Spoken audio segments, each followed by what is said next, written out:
আমার আম্মা আজীবন আমাদেরকে ওই স্কুলে মাদ্রাসায় যে ঘন্টা ফেটে এরকম গোল এমনি এমনি টুং টুং টুং করে ঘন্টা ফেটে না, এগুলা দিয়া এটা কি কয়, এই কাঁসার যে তৈরি বানানো এটা ঘন্টি, এইটা আমাদের ঘরে এখনো আছে মিয়া। মায় সারা জীবন আমগরে, আমরা 5 ভাই 3 বোনের রোমে রোমে গিয়া মায় এই ঘন্টি ফজরের সময় এইটা বাইরে তো টুং টুং টুং টুং টুং করে দরজার সামনে দাঁড়াইয়া, যতক্ষণ আমরা না উঠতাম, দরজা না খুলতাম, লাইট না জ্বালাইতাম, মায় থামতো না। আমার যখন 2টা বাচ্চা হইছে, মানে আমি বিবাহিত, ওয়াজ মাহফিল করি, তখনও মা আমারে উঠাইছে। তখন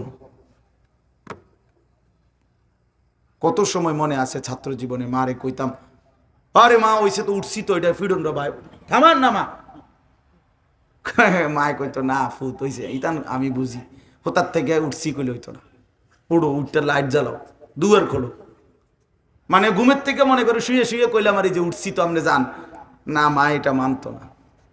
আলহামদুলিল্লাহ মা আমার শুধু 4র্থ শ্রেণী পড়ছে, সেরেফ স্কুলে, প্রাইমারি স্কুলে ক্লাস 4, 5 পাস করে নাই মা।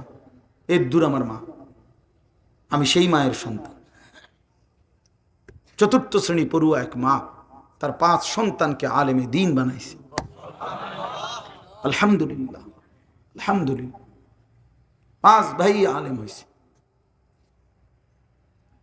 এজন্য দোস্ত আমার, বন্ধু আমার, এ কেমন জিন্দিগি, যে জিন্দিগি আল্লাহর ভয় বলতে কিছুই নাই। এই জন্য আমরা অনুরোধ করলাম, চলো ভাইয়া বাবা সবাই মিলে নিয়ত করি, গুনাহ ছেড়ে দিই। এটাই তাকওয়া, তাকেই বলে মুত্তাকি। মুত্তাকি শব্দের এমনি স্বাভাবিক অর্থ হলো ফরহেজগার। কি ফরহেজগার? এই ফরহেজগার হলো যে বিরত থাকে, ফরহেজ মানে বিরত থাকা। এই জন্য তাকওয়ার মূল অর্থ 2টা, তো 2টার মধ্যে 1 নাম্বারটা হলো গুনাহ ছাড়া, এরপরে হলো নেকি করা, মানে আগে হলো গুনাহ ছেড়ে দাও।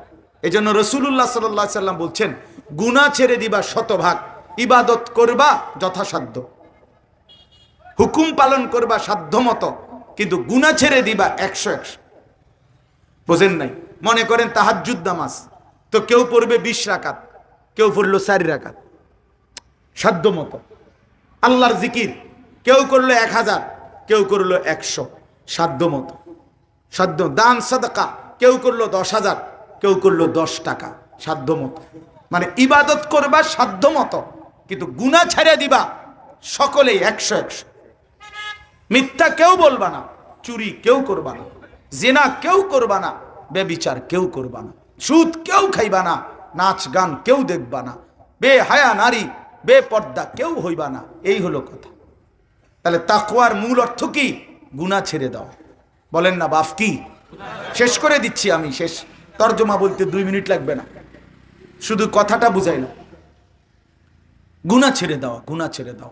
গুনাহ আগুন বাপ, গুনার ওই পিঠে আগুন জ্বলে। এই গুনাহ একদিন আমারে, ওয়া ইন্নাল ফুজুরা ইয়াহদি ইলান নার, নবী বলছেন প্রত্যেকটা গুনাহ উম্মত তোমার এই গুনাহ জাহান্নামের দিকে টেনে নিয়ে যাবে। ওয়া ইন্নাল বিররা ইয়াহদি ইলাল জান্নাহ, প্রতিটা নেকি তোমারে জান্নাতের দিকে টেনে নিয়ে যাবে। এজন্য প্রতিটা সেজদা আগামী দিনে জান্নাত, প্রতিটা রুকু আগামী দিনে জান্নাত, প্রতিটা সুবহানাল্লাহ আগামী দিনে জান্নাত, প্রতিটা মিথ্যা জাহান্নাম, প্রতিটা সুদ ঘুষ চুরি ডাকাতি জিনা ব্যভিচার নাচ গান অসভ্যতা, এর পিছনে কি? জাহান্নাম, জাহান্নাম, জাহান্নাম। দুনিয়া আল্লাহ ভোগ করতে দিবে ভাইয়া, দুনিয়া আটকাবে না। আবারও বলতেছি, দুনিয়া কিছুটা ভোগ করলাম, দেশে বিদেশে মিল্লা খাইলাম দাইলাম ফুর্তি করলাম। ভাইয়া আপনাদের সিলেটবাসীর উপরে যে পরিমাণ মালিক এহসান করছে, এই এহসানের হিসাব দিতে হবে। এত রং মনে করেন, মাতবরি করেন না, শুধু কি পরিমাণ এহসান করছে, কি পরিমাণ আল্লাহ তাআলার বড় বড় আউলিয়া এজাম সিলেটের জমিনে আসছে। সর্বযুগে ওলামায়ে কেরাম আউলিয়ায়ে কেরাম আপনাদের এই সিলেটে বারবার আসছে। শাহজালালের এই পবিত্র ভূমি, শাহজালাল ইয়ামানি কি পরিমাণ চোখের পানি ফেলছে, যে চোখের পানি এভাবে কবুল করে গেছে। আউলিয়াদের স্রোত, আউলিয়াদের ধারা আজীবন এই সিলেটের জমিনে আসছে। মাদানি কত বড় মানুষ ছিলেন, সারা পৃথিবী খ্যাত মানুষ ছিলেন মাদানি রহমতুল্লাহ আলাইহি। গোটা 190 বছরের ব্রিটিশ, এই ব্রিটিশ আমলে ব্রিটিশরা এই ভারতীয় উপমহাদেশের যে কয়েকজন আলেমকে সবচেয়ে বেশি ভয় পাইত, ব্রিটিশরা, ব্রিটিশের হুকুমত, এর মধ্যে একজন ছিলেন আওলাদে রসুল সৈয়দ হুসাইন আহমদ মাদানি রহমতুল্লাহ আলাইহি। এরকম খোলা মঞ্চে জনসভার মধ্যে ব্রিটিশের অধীনে চাকরি করা মুসলমানদের সৈনিক, মুসলিম কোন সৈনিক সেনাবাহিনীতে ব্রিটিশের অধীনে ওই সময় চাকরি করা হারাম, এই ঘোষণা দিবে যেদিন, বলবে, এরকম খোলা মঞ্চে জনসভা ডাকছে। তখন ব্রিটিশ আমলে দুই পাশে কামান নিয়া 144 ধারা জারি করছে, সব মাইক টাইক রেডি, মানুষ তাড়ায় দিছে। আওলাদ রসুল সৈয়দ হুসাইন আহমদ মাদানি রহমতুল্লাহ একা আইসা বলছে, যে কইবে এটা তারে ব্রাশ ফায়ার করবে দুই দিক থেকে। মাদানি রহমতুল্লাহ একাই মাইকে নিজেই ঘোষণা দিয়ে বলছে, আমি একাই ঘোষণা দিলাম ব্রিটিশের অধীনে, ব্রিটিশের ফৌজে, সৈন্যবাহিনীর অধীনে, সেনাবাহিনীতে চাকরি করা হারাম। কোন কামান গুলি বের হয় নাই, তাকে কেউ ছুঁইতেও পারে না। সেই মাদানি আপনাদের এখানে বারবার আসছে। আপনারা কি মনে করেন আল্লাহ তাআলা আপনাদেরকে প্রবাসে কি পরিমাণ সমৃদ্ধি দান করছে? দুনিয়ার লাইনেও কতটা সম্পদ দিছে আপনাদের, আপনাদের খানদান গুলোতে বংশে 10 জন 5 জন করে করে এক এক ফ্যামিলিতে, ঘরকে ঘর আপনাদের প্রবাসী, লন্ডনী আপনারা। তাহলে কি পরিমাণ সম্পদ আল্লাহ আপনাদের দিল, দুনিয়াও তো কম দিছে না মিয়া। সেই হিসাবে আখিরাতের ফিকির কই, পরকালের ফিকির কই? আল্লাহ আমাদেরকে বুঝার তৌফিক দান করেন। চলেন ইনশাআল্লাহ সিদ্ধান্ত নেই, সিলেটের মুসলমান আমরা, আপনারা প্রত্যেকে ইনশাআল্লাহ বদলাবার সিদ্ধান্ত নেন। সিলেটের নওজোয়ান তোমরা রেডি হও ইনশাআল্লাহ, সবার আগে ইমাম মাহাদির পক্ষে তোমরা লড়বা ইনশাআল্লাহ।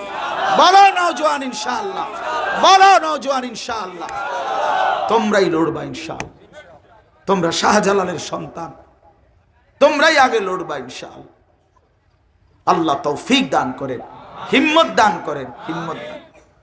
কুমিল্লার পরে, নিজ জন্মভূমির পরে প্রতি বছর সারা মাস 12টা মাস একটা মাত্র জেলা বাংলাদেশে, নিজেদের জন্মভূমির পরে আমরা যেই জেলায় প্রত্যেক মাসে আসি সেটাই সিলেট।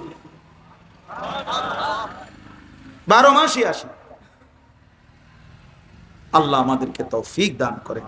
চলেন কথা শেষ আমার, তাইলে আমরা প্রত্যেকে ইনশাআল্লাহ তাকওয়া অবলম্বন করার চেষ্টা